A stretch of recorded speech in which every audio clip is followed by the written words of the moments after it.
See, we have to start with the ground reality. The United Nations Framework Convention on Climate Change that has set up the provision for the COPs, Conference of Parties, so that we are able to pose some kind of effective challenge to the climate crisis. 2015, we had already realized that the climate crisis is the gravest danger mankind has ever faced. It was already clear to us, 2015. In fact, it was very clear even before 2015. So 2015, we set a target for ourselves. We said we have to reduce our carbon emissions by 43% before 2030. And we have to come to a net zero state by 2050. And if this we successfully do, only then we will be able to limit the global average temperature rise to below 1.5 degrees. So there were two things. One, the objective was to limit the temperature rise to 1.5 degrees centigrade above normal. This was the objective. And the means was the reduction of emissions compared to the 2019 levels. That was the means. Now, if the means has not been taken care of, obviously the objective is not going to be met. The objective has not been met. The 1.5 degree temperature rise that we wanted to desperately avoid, that is already upon us. We, in 2025, are already seeing global average temperatures above normal by not only 1.5 but by 1.75 degrees centigrade also. Right? So that threshold has been breached. And it's a great warning sign. Reason? We did not dream up the figure of 1.5 degrees. There was solid, hard scientific logic to it. Just after 1.5 degrees rise above the normal, feedback loops, they set in. And what is the feedback loop? It is a self-sustaining, self-reinforcing cycle of carbon emissions that does not require any human intervention, any human mistake for it to sustain. Which means that once a feedback cycle starts, after that, even if you drop your emissions to zero, the cycle would still continue to operate and roll on. And so more and more carbon will be added to the atmosphere even if you do nothing at all. And the more the carbon gets added to atmosphere, the more that cycle will intensify. It's a feedback cycle. So A does B, and B in its turn reinforces A. A causes B, B strengthens A. The more A is strengthened, the more it causes B. The more B is caused, the more it reinforces A. That's called a feedback cycle. And those feedback cycles have already started. And we are nowhere serious about the whole thing. The proof is that by 2030 we wanted 43% reductions, and we are close to having 0% reductions. If we accurately measure where we have reached, it would be plus minus 2%. Either emissions have reduced by 2% or maybe they have actually increased by 2%. Both the situations are close to zero. We have done nothing at all.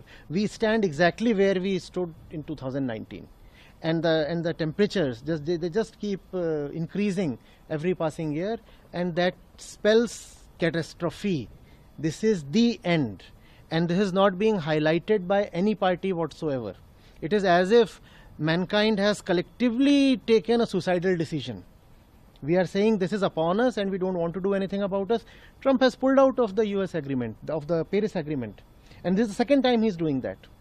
Not only has he pulled out of the Paris Accord, he's saying we'll dig deeper to get gas, oil, and we'll not just use it, we'll actually export it.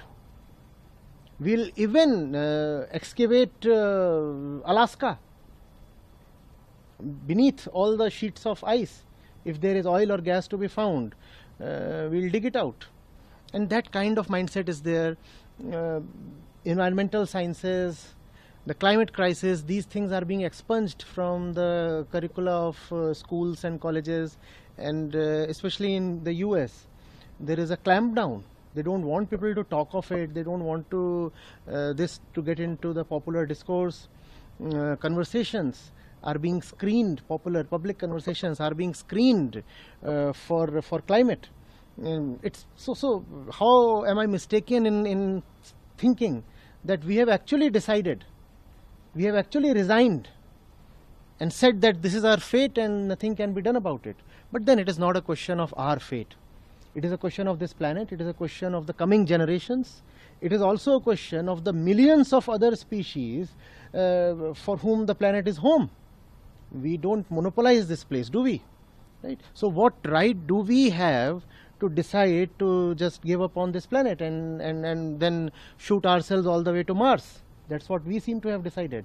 But what about the millions of innocent species who have done nothing to deserve extinction, but are going extinct every day by the rate of dozens per day for no fault of theirs at all?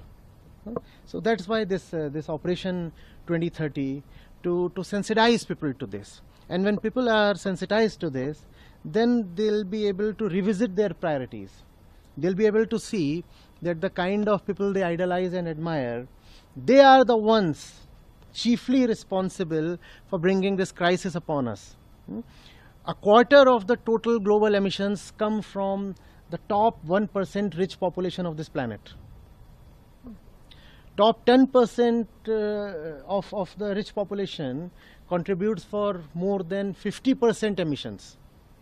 And in contrast, the bottom 50% contribute only around 5%. So this is a problem created by the rich, but not paid for by the rich. They do it and we suffer. Because emissions don't really respect national boundaries. What you have emitted in the US doesn't stay there. It affects the global climate. So what the US does is paid for by India, by the poor in India. Right? Climate injustice. But we are not talking of it. We are behaving as if everything is hunky-dory. It is not. We are in the most dangerous phase that history has ever known. Our 3,000-4,000 year old recorded history has never seen such a dangerous phase. What can be more dangerous than getting obliterated altogether? We are not just going extinct, we are taking the entire planet along with us to destruction. Final destruction, irreversible destruction.